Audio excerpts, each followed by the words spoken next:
सोलापूर स्थानिक स्वराज्य संस्था मतदारसंघाच्या विधान परिषद निवडणुकीसाठी भाजपने बार्शीचे माजी आमदार राजेंद्र राऊत यांना उमेदवारी जाहीर केली आहे। रविवार रात्री उशिरा भाजपच्या केंद्रीय समितीने विधान परिषदेच्या विविध जागांसाठी उमेदवारांची अधिकृत यादी प्रसिद्ध केली।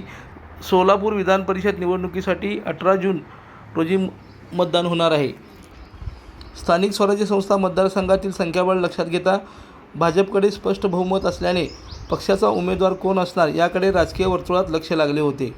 या उमेदवारीसाठी माजी आमदार राजेंद्र राऊत आणि प्रशांत परिचारक यांच्यात चुरशीने स्पर्धा झाल्याची चर्चा होती। मात्र अखेर पक्षश्रेष्ठीने राजेंद्र राऊत यांच्या नावावर शिक्कामोर्तब केले।